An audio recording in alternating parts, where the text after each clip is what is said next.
Readiness quickly gets spoiled. I drank sour milk once, and now I find rot when it isn't there. I smell a smell, I say, curling my nose. He calls it my imagination. When I was pregnant, my fetus practiced crying inside me, or that's what the doctor told me. You might feel her frowning, the doctor said, but I felt nothing, and I worried she wouldn't be ready to weep for this world's persistent rot. The children crushed beneath buildings on television, the old man sending bombs alongside food that reaches no one, pork rotting in trucks. I think I can hear her sobs, I said, while pressing my hand on my bulging pregnant belly. Your imagination, he said. We live inside our own illusions. Sometimes the avocado only feels ripe because I've squeezed it too hard. Sometimes the baby is crying. Sometimes it's the unlubricated closet door. I often feel attacked when it's only my own voice knocking against my skull. I am safe, I tell myself, except there is the old man's hand which squeezes the world until it's purple and its insides are mush. Okay, so I'm gonna read maybe a happier poem. I'm really happy to be at AWP. I don't know if anybody's happy to be at AWP, but I'm happy to be at AWP. It's really great to see friends, and so this poem is about friendship, and it's also a poem about needing an umbrella, and it's raining outside, so I thought it was an appropriate poem to read. So this is called You Ask Me for an Umbrella. You ask me for an umbrella, and I think of all the umbrellas I'd stolen from hotels, from my parents and from the friends of parents, from the parents of friends, those top shelf umbrellas, the ones that give you more than shelter. Big, heavy umbrellas, umbrellas with 2 beds, 2 baths, umbrella mansions with walk-in closets, clawfoot tubs, tubular lava lamps, bean bags. I think of those umbrellas now, the one I stole and then promptly lost, forgotten about, leaning haplessly against tables, doorways in coffee shops, bars, gyms, breweries, after it stopped raining outside and I, for that moment, did not need them.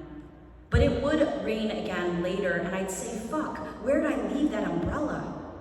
It's raining now and you asked me for an umbrella because earlier you walked into a coffee shop with a cardboard box over your head.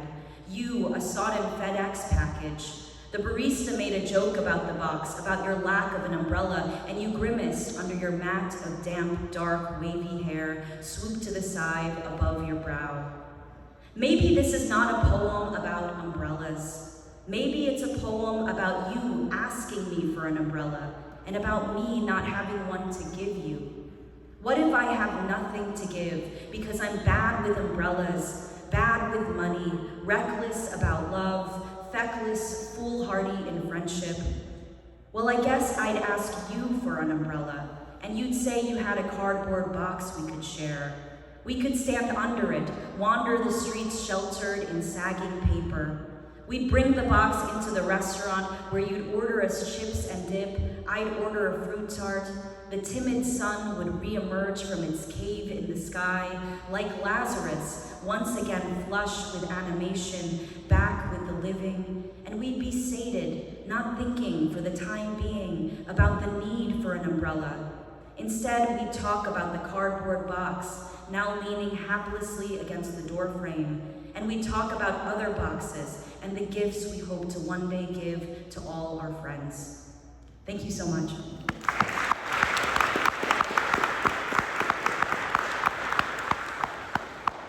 All right, I'm here to introduce Justin Marks. Justin Marks is the author most recently of If This Should Reach You in Time, Barrel House Books. He is a co-founder of Birds LLC and lives in Queens, New York with his wife and their twin son and daughter. Please join me in welcoming Justin Marks.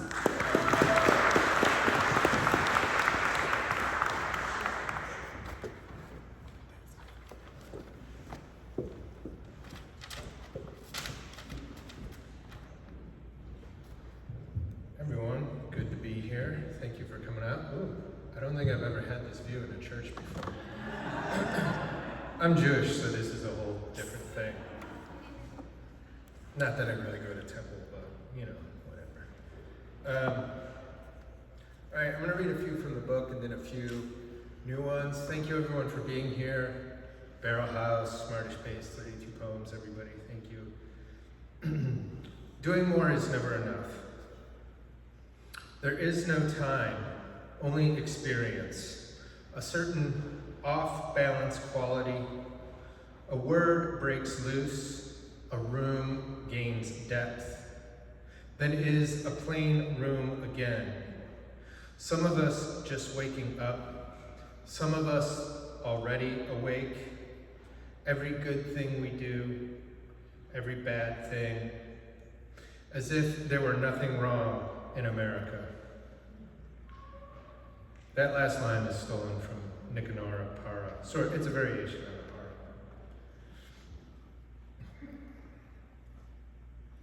Para. Along for the ride. There's no way around not being part of the problem.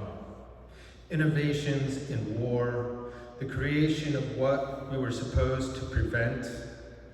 Assume the body doesn't feel anything in particular. The sun falling behind the sea, an overwhelming sense of urgency. It's okay to not remember things, to take it all at face value until it's not. The best case scenario is long-term disaster.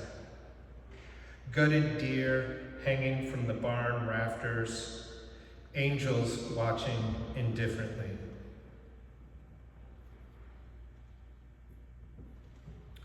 Belief in naivete. The face is a template of which there are only so many versions.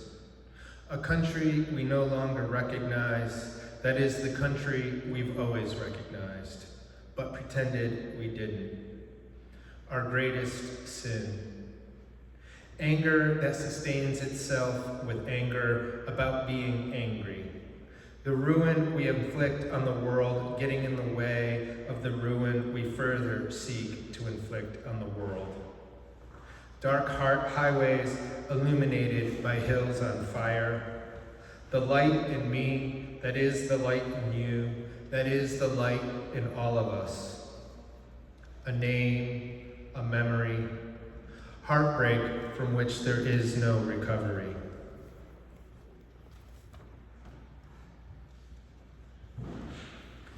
These are so new I don't even have them on like analog paper yet. All wealth is stolen wealth. The future is noun, is verb, nothing to be happy about, everything to live for. The ego asserting itself through resistance. Those of us who cling to words for meaning. Seagulls perched on the ruins of ancient cities. An almost new set of dreams.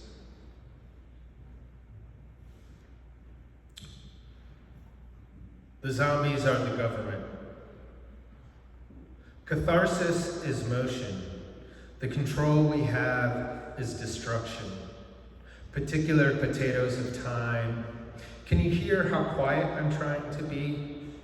Trillions of galaxies distributed almost uniformly through space. Balance over hierarchy. Words acting as placeholders until better ones come along. This is my last poem. Thanks again, everybody. It's called I Have Nothing to Say. I have nothing to say except immediately again. Nothing to say but a pulse. Nothing to say except the phone buzzing with no notifications. I have nothing to say except I have no words. Nothing to say but except the darkness. Nothing to say except I sobbed and sobbed and sobbed. Nothing to say but the body is bound by the temporal. Consciousness is not. Nothing to say except love.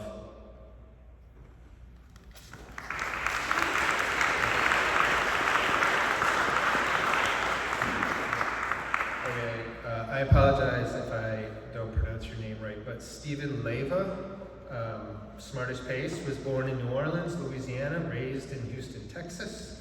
He is the author of 2 collections of poetry, The Understudy's Handbook from Washington Writers Publishing House in 2020, and The Opposite of Cruelty from Blair in 2025. Please welcome Stephen.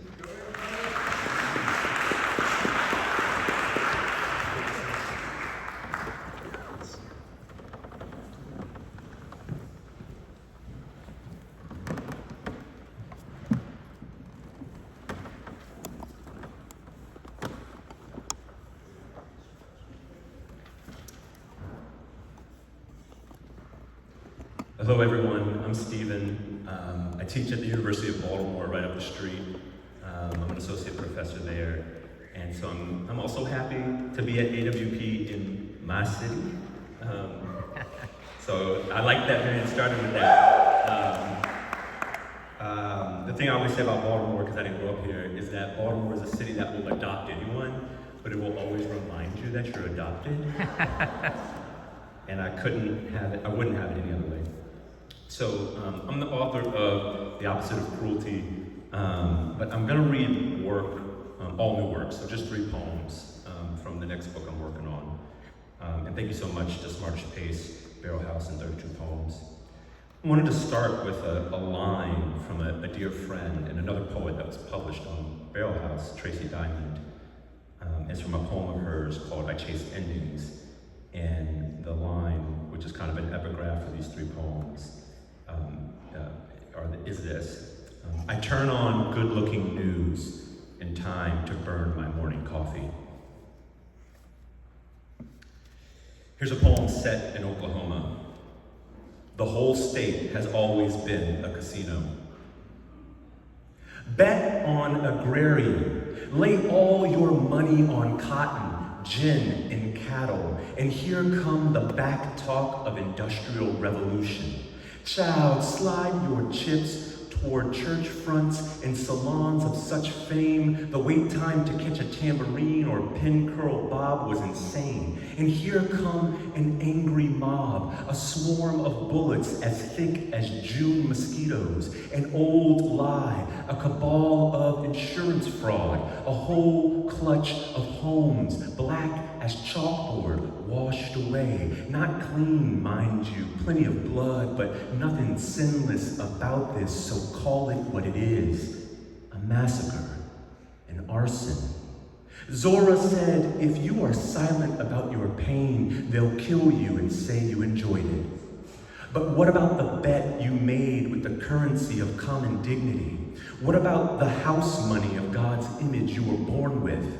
Daylight itself is witness enough. Sure, anyone can neon up the night, say risk it all on vouchers and alchemy, hoop dreams as stable as wax left in the sun, the capriciousness of superintendents, envy as common as the last name Johnson, and here come the torn ligaments of self-worth.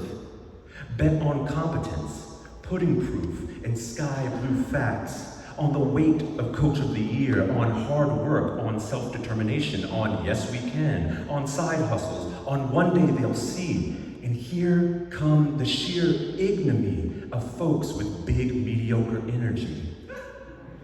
There aren't too many ways to say shameless, but God help us if the parades of it ain't always packed. Like a revival tent in the 50s. Like a sold-out show at Kane's Ballroom. Bet on oil, and here come a dead planet. Bet on breath, and here come a pandemic. Bet on yourself, and here come the picket signs of who am I outside your heart. Bet on history, and it repeats like a drum loop. And who am I to entice you towards doom scrolling these lines? Who am I to ask of language anything other than to signify? Who am I to bet on the agility of beauty? Thanks. This poem's called Antiphonal, and it's going to reference the third Monday in January. Everyone know what the third Monday in January is? Okay, if you don't, Get your life together. Antiphon. And true, every chant begins by repeating silence. And the unsalted road has an ear of snow. And the cardinal mocks the barren maple oak. And another ounce of sage is burned. And Memphis, how many rifles are sold on the third Monday in January? Sing in an atonal time. Sing against the hush in the morgue. Sing as the janitor does into the tipped mic of a mop. Sing in me muse of that man of many troubles. Sing, sing, let Tartarus hold its tongue while Osing New York speaks lockjaw in silence. Or not. America barrels. America guns it to OR after OR. Triage, yes, pro forma or otherwise routine. Please or pleading. America fits. America spasms back. Or maybe it's ordinary ignorant bliss, magma under the ink of the Second Amendment. And I'll end with this poem called Limerence, and thank you everyone. I appreciate you coming out. Limerence. What do we call this desire to be desired? The milkweed's impenitent bow to the monarch or starlight, the heart's timpani at a sundress, a thigh, a braided anklet, a kind word escaping the cocktail glass, an olive in brine. Name it beauty, and chase will become our watchword. Call it love, and the sun will kneel. Say happiness, and do I deserve this? Follows rapturous like a sparrow pecking the ground. Instead of wisdom, why not wish for the owl's heart at night, seeing in the dark more than a meal, but a place to sing? Don't imagine a dirge for the Eden. Conjure and exhale instead, the hoot of being alive. Name it, whatever you like. Thank you.